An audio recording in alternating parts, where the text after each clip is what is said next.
Hello. I think we're going to wait just a minute to let people come in from the various corners of the interweb. And then we will begin to address the question of today, is it not? I see people have been already chatting in the chat for an hour now. They've been waiting for this, which is nice to see. And people are coming in, so we'll just give it just a few more seconds, and then we will begin. While we were waiting, I want to say again, this is Unregistered Live, which is our weekly live stream. It represents Unregistered Academy, our school, where we have many courses and scholars and scholarship going on. And what we are doing with this live stream is presenting the issues and the work that we're doing at the Academy from the courses that are relevant to today's news. And of course, this is highly relevant. We have a course called Fascism, which is a history of fascism in Europe and America in the 20th century, an examination of the timeline, the history, the events, the people, the places, and most importantly, the ideology, the ideas of fascism, and the ways in which they were deployed in policy in Germany, Italy, and the United States in the 1920s, 30s, and 40s. That is at unregisteredacademy.com/fascism. Just go to Unregistered Academy. You'll see it on the courses page. It's a streaming video. We will be offering it probably in the not too distant future as a live course again, but right now it's available as a streaming video. And you can access that by either purchasing it a la carte or, better, joining Unregistered Academy either as a monthly or annual member. And you can watch that course and all of our other courses in the course catalog, which you should definitely check out. And also, this week we have announced our winter term slate of courses, which includes 5 live courses over the next 3 months. And the first of those begins next Tuesday, Race and Racism, which I talked about on Tuesday's live stream, followed by, in a few weeks, the next live course in the winter term, Save Your Nation, which is a history of American foreign relations from the time of the War of Independence through the Spanish-American War at the end of the 19th century. It's really the rise of the United States as a global empire. And in that course, we argue that the idea of the United States as a global empire began not with the Spanish-American War, but with the Founding Fathers and the founding of the nation. So check that course out. Then we have a course on what is postmodernism, probably the most popular course I've ever taught online. That'll be in April, I believe. Course on Israel-Palestine, again, another live version of that, updated to reflect recent events. Yeah, and so go to unregisteredacademy.com, check it out, check out the winter term courses, check out this course that we're going to be discussing right now, Fascism. Before we do that, though, let's talk about the news. Of course, Trump was inaugurated, and various things happened at the inauguration and around the inauguration that has led much of the media class to be discussing this very topic, fascism, because I'd say roughly half the media class is invested in characterizing Trump's movement, and especially Elon Musk and his gesture as fascism. So I thought it was not just timely and relevant, but important to discuss this here in public and in the course, of course, where you can get the most thorough examination of this topic. And if you do take the course, you will come away a semi-expert, and you will be on fascism, and you will be able to conduct discussions on this with a high degree of knowledge, which is something that is rare to see. I'm not sure the last time I saw someone use the term fascism or fascist in public as an epithet against their political opponents who had studied the history of fascism. So we're going to do a little bit of that today. Of course, the course itself is a 3-part course, 7 hours. I have two guest experts in the course, John Foote, who is one of the leading scholars on Italian fascism, which of course is the original form or version of fascism. He's a professor at the University of Bristol in the UK. And then David Beto, who is an expert on the New Deal in the United States. And we discuss the New Deal's various parallels with fascism in Europe. We also, of course, go do a thorough history of the Nazi regime, the Italian fascist regime, and we end with, as I said, a comparison of the New Deal in the United States under Franklin Roosevelt and those regimes. So that's all in the course. Go check it out. Tonight, we will be looking at just a few elements from the course that I think will be instructive and will help people navigate this very thorny and sometimes or usually ambiguous issue. It's not so ambiguous if you actually study the history and, most importantly, the texts of fascism. So let's get into it. The first thing to do when we talk about history is, I think, important to situate us in the time and place that we're talking about. So let's start there. And this is just a very cursory overview, a timeline of the rise of fascism in the early 20th century.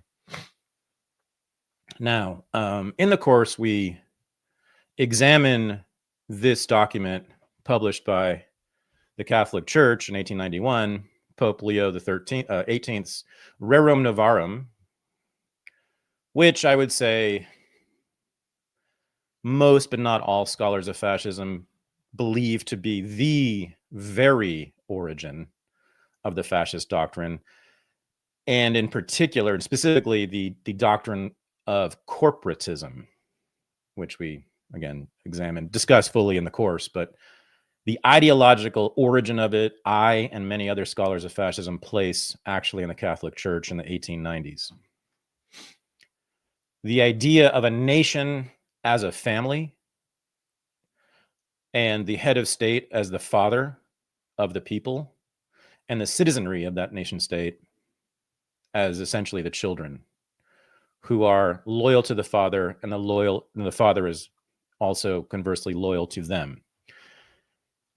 Rerum Novarum lays that out in a broad outline that many of the original Italian fascists, self-described fascists, used as the basis for developing their doctrine in the 20th century.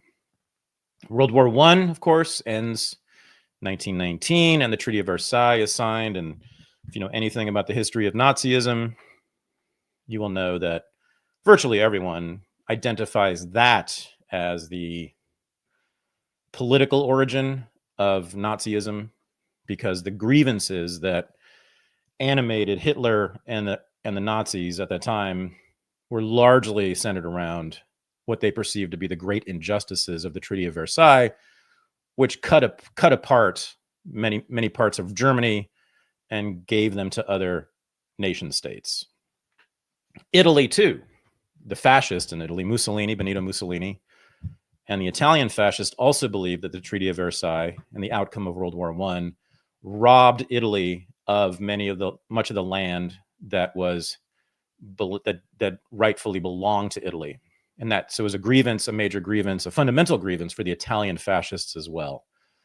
Treaty of Versailles. So to understand the history of fascism fully, one must go back and study the Treaty of Versailles and its specific components. So in that year, also, largely as a response to the end of World War I, in Italy, the Fascio Italiani di Combattimento, which was the precursor to the National Fascist Party, was founded by Benito Mussolini in Milan, Italy, 1919. And in that same year, Adolf Hitler, who was recently discharged from the war, he fought in the war for Germany, and he was very young then, early 20s. He began organizing with the National Socialist German Workers' Party, also known as the Nazi Party. The next year, and this is one of the more striking revelations in the course, which was presented to us by John Foote, who published a monumental work on the origins of Italian fascism very recently.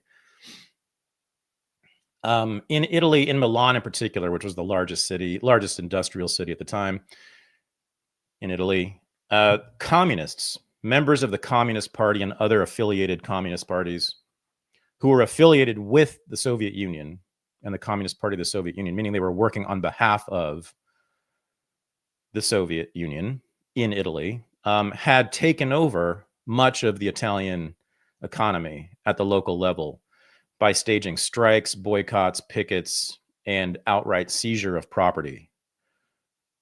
Mass seizure of property. Hundreds of stores in Milan alone were seized by communist activists and some socialists and anarchists as well.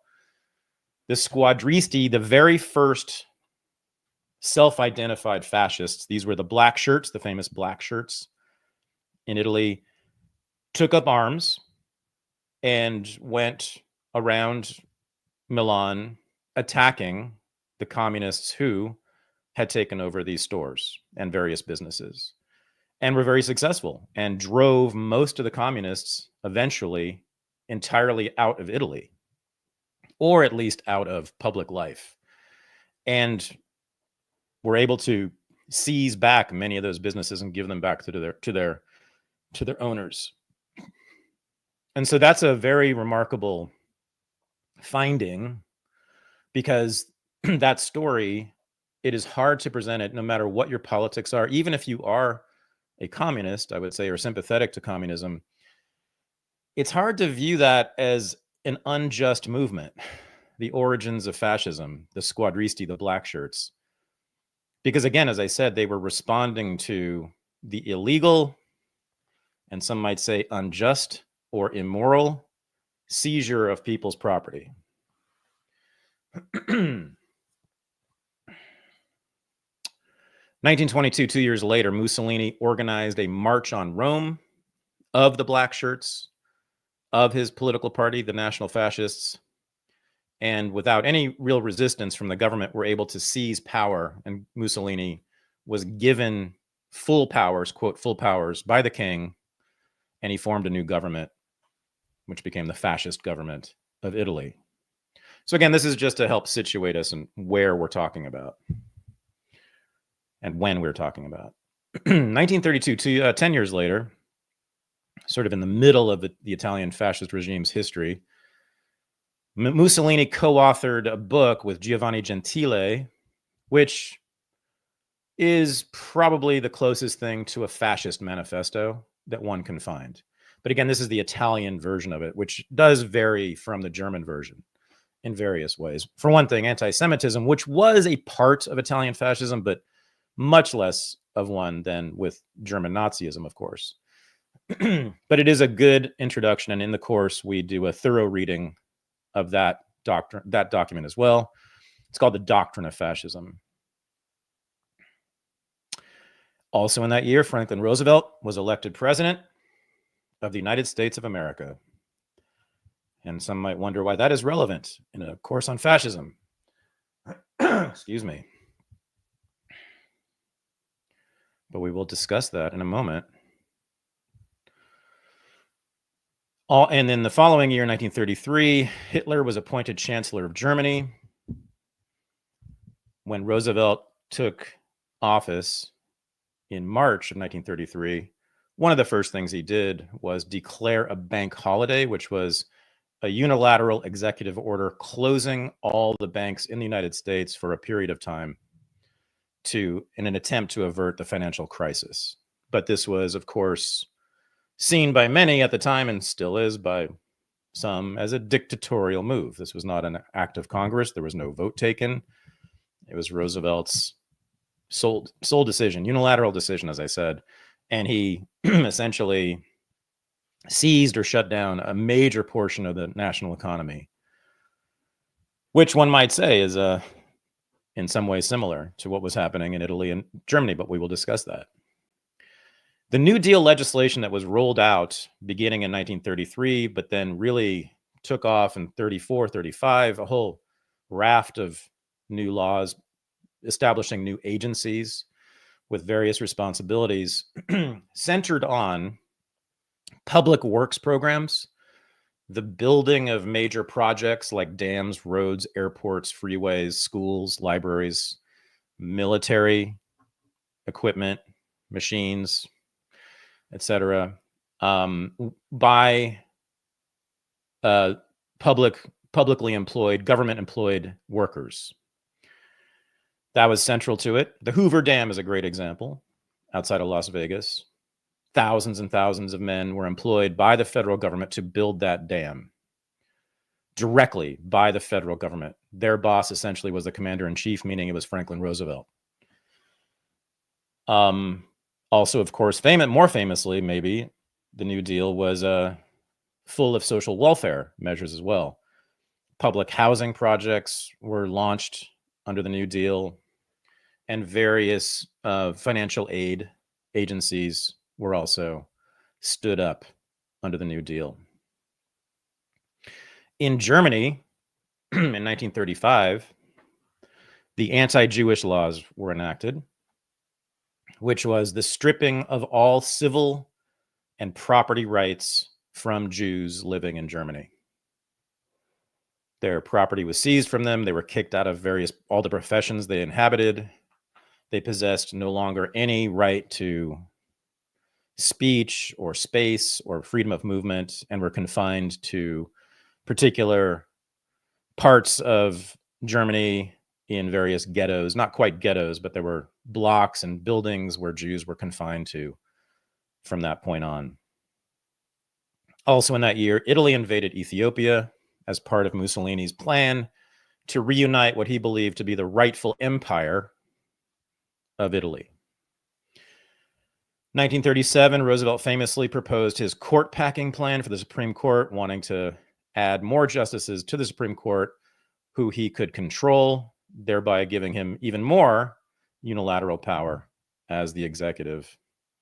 And again, most people, even sympathetic to Roosevelt, again, consider that somewhat of a dictatorial move, an authoritarian move on his part. It was unsuccessful, but Roosevelt was attempting throughout his presidency, throughout his administration, which was 4 terms until he died, pretty consistently accumulating that kind of power for himself in the executive, and expanding the power of the executive itself, which presidents since then have enjoyed.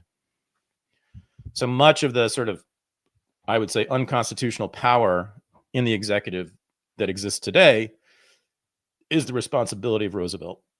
1938, Kristallnacht, a mass riot or pogrom in cities and towns across Germany that was partly instigated by Nazi party officials, but actually the highest leadership, Hitler himself, and most of the high leadership of the Nazis were opposed to this, didn't like it, because to them it looked like pogroms in Russia, which were unsuccessful attacks on Jews, they were successful in killing Jews, including some of my ancestors, but it was unsuccessful in stopping what was most feared by fascists, which was the rise of communism. Of course, in the Soviet Union, in Russia, the pogroms against the Jews and communists, many Jews were communists, resulted in the rise of the Bolshevik Party and the Russian Revolution in 1917.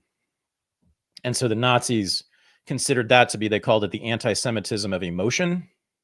They considered that to be stupid anti-Semitism and ineffective anti-Semitism. The Nazis said that they were anti-Semites of reason, logic, discipline, and their stated plan from 1919, from the formation of the party until 1941, was to forcibly march Jews out of, but in an orderly way, out of Germany. So anti-Semitic to the core, but they had no interest in killing Jews to accomplish that goal. Instead, they, again, as I said, they wanted it to be an orderly process that they thought would be more effective than what happened in Russia. So Kristallnacht was actually opposed to central Nazi policy because it was anarchic, spontaneous, violent, and resulted in the removal of scarcely any Jews. Even though Jews were attacked, Jewish stores were attacked, Jewish businesses were attacked across Germany. 1939, Germany and Italy signed the Pact of Steel, their alliance, which of course becomes a central part of the story of World War II. And Germany begins World War II by invading Poland in September. So let's look now at what the Nazis themselves said about what they stood for, what they wanted, what their objectives were, what Nazism was. Something that how many people who use the term fascist or Nazi, how many of the people who called Elon Musk a Nazi have read this document? This is the program of the National Socialist German Workers' Party, the Nazi Party, which they put out in 1920. And if you want to understand Nazism, I think this is the best place to start.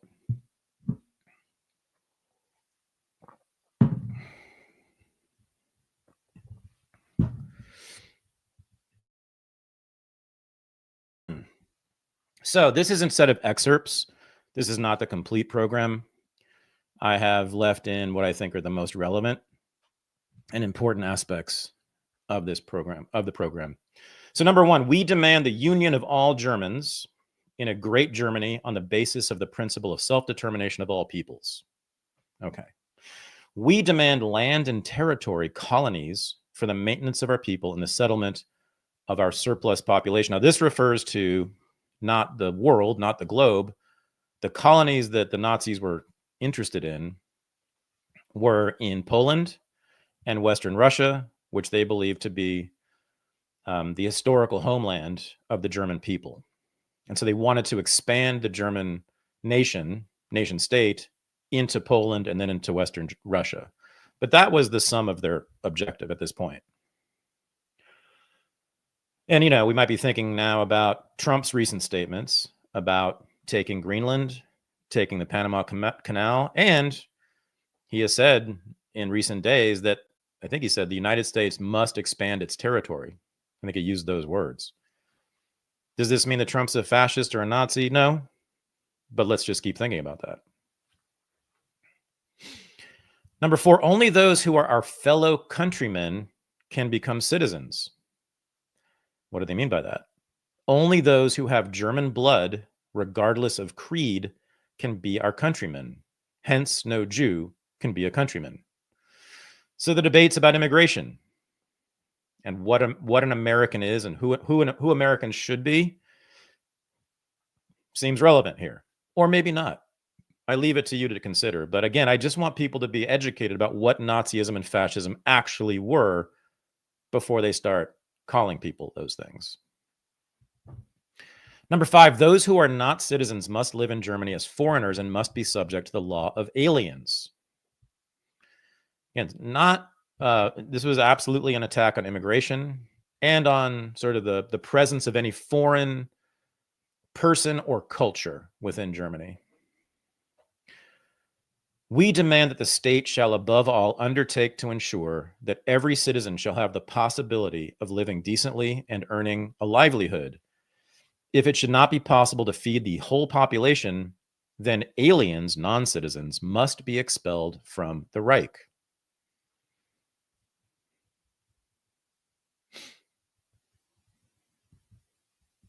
Number eight, any further immigration of non-Germans must be prevented. We demand that all non-Germans who have entered Germany since August 2nd, 1914, shall be compelled to leave the Reich immediately. Illegal aliens. Not just Jews. All citizens must possess equal rights and duties. So they're talking German citizens. So it's an egalitarian regime for Germans who are the citizens. The first duty of every citizen must be to work mentally or physically. No individual shall do any work that offends against the interest of the community to the benefit of all. So here's where it gets either authoritarian or totalitarian, because there is an obligation to work, not in a private sense, but for the nation. If you are not working, if your work does not contribute to the strength and health of the nation, then it is not good work, and one must be forced to do that. And that's exactly what the Nazis did. In particular, during the war, everyone was either conscripted into the military or conscripted into national service of some kind.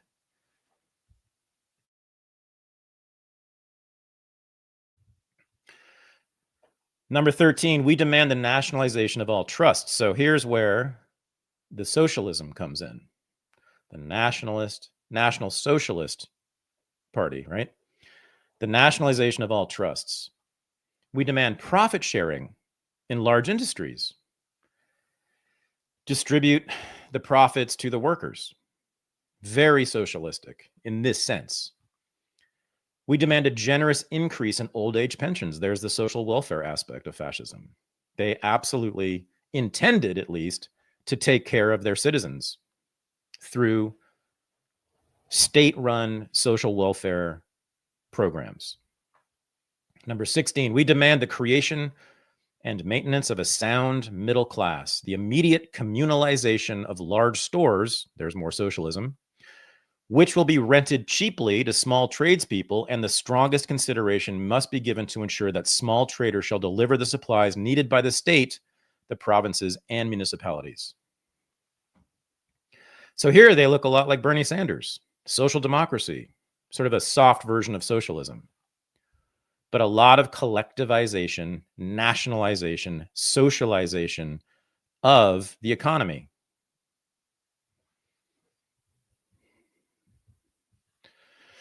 Number 20, in order to make it possible for every capable and industrious German to obtain higher education, and thus the opportunity to reach into positions of leadership, the state must assume the responsibility of organizing thoroughly the entire cultural system of the people.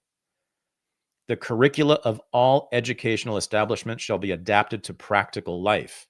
The conception of the state idea must be taught in the schools from the very beginning. The state idea refers to the idea that the individual citizen and the state are merged, that they are one and the same. Your identity as a citizen of Germany is the same as you being a German. And your devotion to the nation state is codified in that way. Number 21, the state has the duty to help raise the standard of national health by providing maternity welfare centers. This is social democracy nowadays. This is what AOC calls for. This is what Bernie Sanders calls for. By prohibiting juvenile labor, by increasing physical fitness through the introduction of compulsory games and gymnastics, and by the greatest possible encouragement of associations concerned with the physical education of the young. So this is where we begin to move into what's called totalitarianism, which is the attempt by the state to control or manage or regulate the ideas, the minds of the citizenry. The state will be directly attempting to control how we think, how people think in Germany. Number 23, newspapers transgressing against the common welfare shall be suppressed. Here's another form of the totalitarianism. This is, of course, censorship in the service of national interest. We demand legal action against those tendencies in art and literature that have a disruptive influence upon the life of our folk, and that any organizations that offend against the foregoing demands shall be dissolved. Well, so is Elon Musk a fascist or a Nazi? Is Donald Trump a Nazi? Let's look at definitions.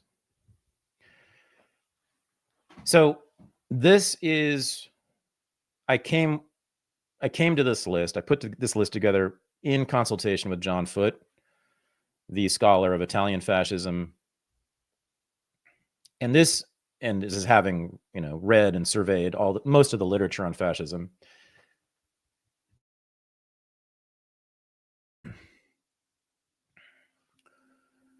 And what I have here in the left box is what I consider to be the consensus definition of fascism, meaning that most or almost all scholars of fascism agree that these are the characteristics, that these characteristics belong in the definition.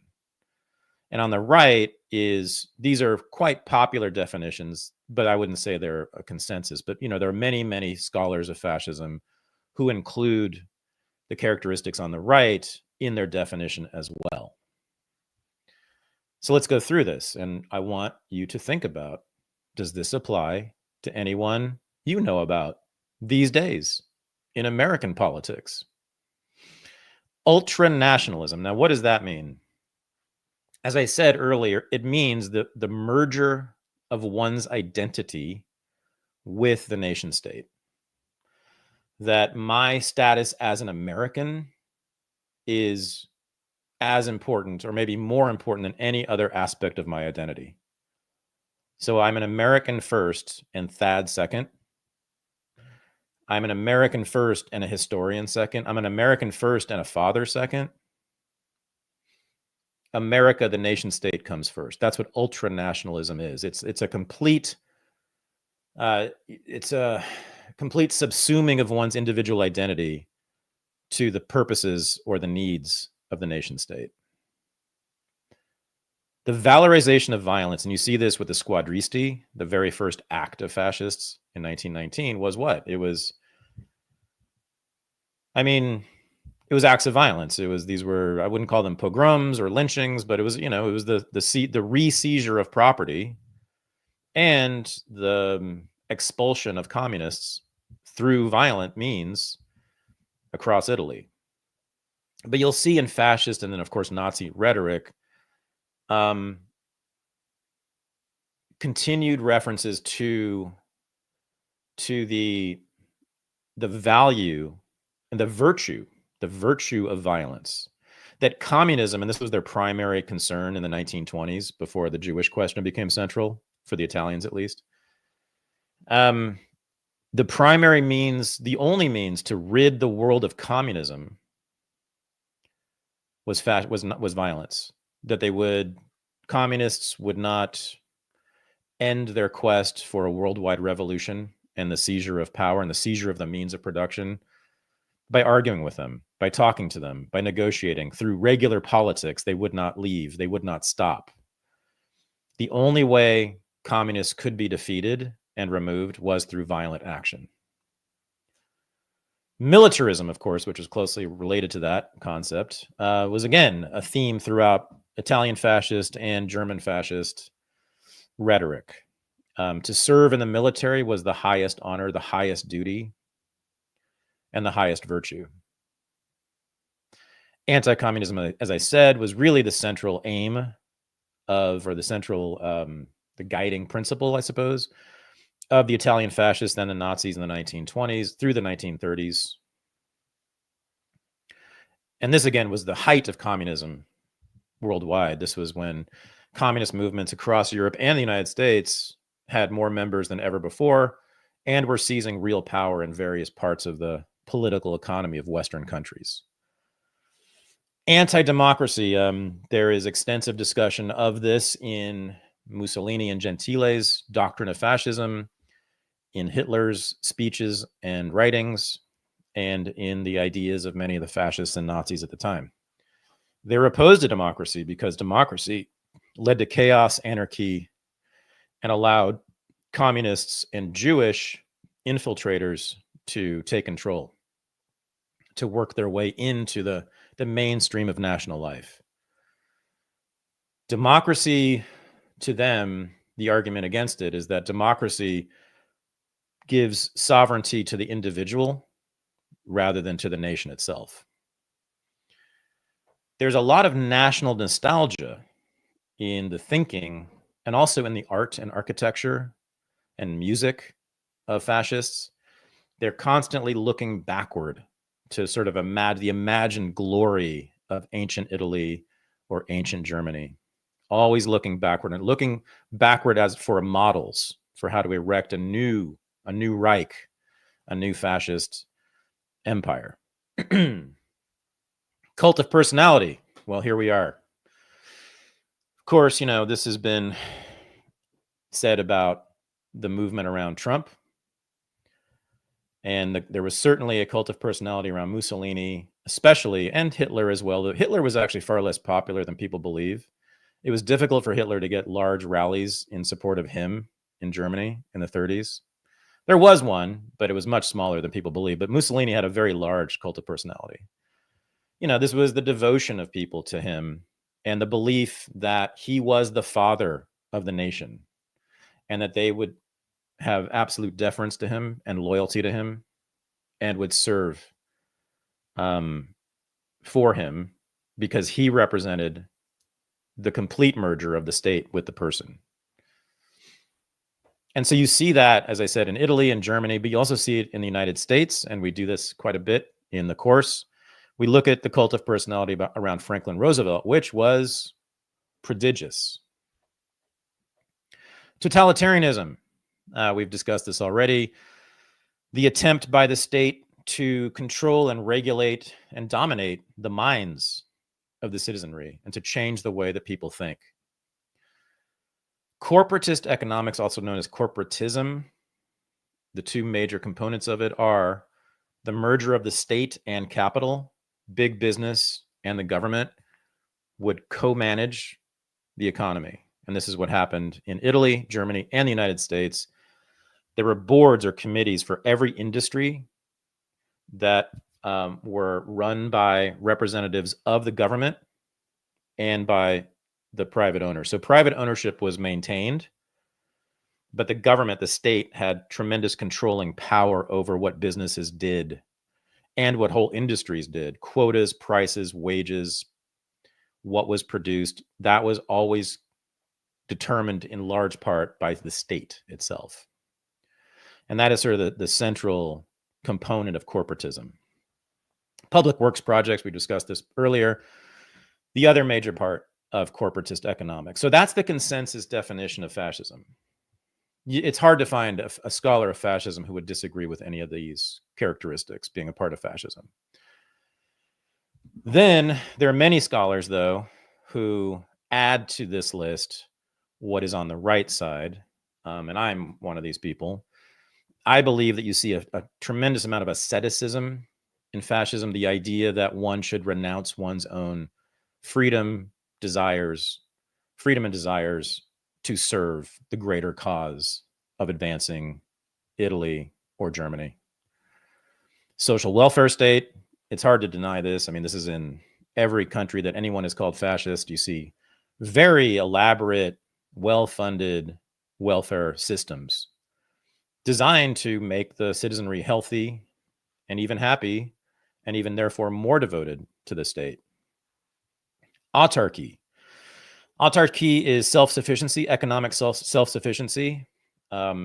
Germany was dependent on many imports in the 1920s and 30s, and that was one of the primary goals of the Nazis, was to end that dependency on other countries, to make Germany economically self-sufficient and stop trading and stop allowing immigrants in to work in Germany. Germans should take care of their own business, do their own work, and produce what they need on their own without the help of anyone else. Nationalist imperialism. So as I said, the Nazis considered Poland and Western Russia to be part of Greater Germany, and therefore launched a war in 1941 to take that land, 1939 and then 41 to take that land and make what is an empire, would have been an empire. Same with Italy, as I said. The terms of the Versailles Treaty, Mussolini and the fascists believed were unfair to Italy and robbed Italy of many of its rightful territory. And so Mussolini launched the war in Ethiopia and had plans, which were never came to fruition, had plans to seize other parts of the Mediterranean, which he also believed belonged to Italy. But neither regime was ever a global empire or ever had any global ambitions outside of their immediate sphere. This is one of the great misconceptions of both Mussolini and Hitler. Neither one was a global imperialist ever. They were imperialists, but of a regional sort, a local sort. High degree of statism, of course, this seems obvious, I would think, by now, in every fascist movement. The government is primary, the state is central, It must inhabit a central part of everyone's mind even. So statism, the belief in the state as a vehicle for good, central in fascist thinking. Now, racism, we haven't really looked at this yet. Interestingly, right? Because when most people think of Nazism, they just think anti-Semitism, Auschwitz, the Holocaust. That's what it is. It's just train cars with Jews, and it is crematoria and all that. Racism is actually, in Italian fascism, it comes up very little. There is some, and anti-Semitism increased in Italy in the 30s, 1930s, and Italy did participate in the Holocaust by shipping some Jews to the Third Reich, to the camps in the Third Reich. But in Italian fascism, it's really ancillary, I think, and most people do. But it's there. The belief in this case specifically that certain races of people, that's the blood, biology, are attached eternally to particular soil. So the German people, the German race, they own that soil in Germany, Poland, and Western Russia. Same too with the Italians. That belief was that if you were of the Italian race, Ethiopia belonged to you, and parts of the Mediterranean did as well. Masculinism. Very interesting thing. That goes along. This goes with the sort of valorization of violence, the militarism. But there is high value placed in fascist movements on masculine strength, masculine discipline, masculine fighting valor. And you just see this throughout the rhetoric. There's also a tremendous emphasis, backed up by many policies, on traditional gender roles. So for women, there was a valorization of the mother, especially in Germany. You see a lot of Nazi propaganda sort of propping up the German mother, who was seen as raising and taking care of the nation. And anti-Semitism. So it's interesting. We haven't talked about this yet really either. You saw a little bit of it in the Nazi program from 1920. This, as I said, was a secondary concern for the Italian fascists. It was certainly a primary concern for Hitler, who was writing about the Jews since 1919. In fact, the first extant document we have written by Hitler is a screed against the Jews, in which he calls for their forced march out of Germany. Anti-Semitism was very much a German fascist thing. It is not part of the original doctrine of fascism. You don't find it in the Catholic Church, Rerum Novarum. You don't find it in the early Italian fascist writings. In Gentili and Mussolini's writing, that Doctrine of Fascism book, I think there's an ancillary reference to it. It is, of course, a central concern for the Nazis, though. So anti-Semitism gets conflated with fascism all the time. That's just incorrect. You can conflate it, of course, with Nazism, but Nazism is its own particular variant of fascism. So there you have it.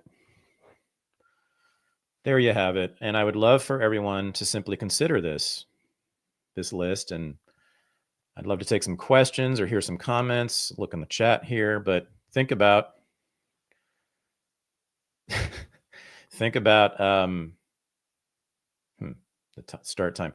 Think about what's going on today, and think about the rhetoric of this week in particular, and whether it comports with any of this. Fascism is probably the most misunderstood term in American politics. Very, very few people have read any of what we've just presented here, and even fewer are aware of what we present in the course on fascism at Unregistered Academy. So I urge you all to check that out. Check out unregisteredacademy.com. Fascism course and many others that are relevant, highly relevant to today's news and politics. Thank you all for showing up. Again, great crowd here, and I'll see you next week. Thanks very much.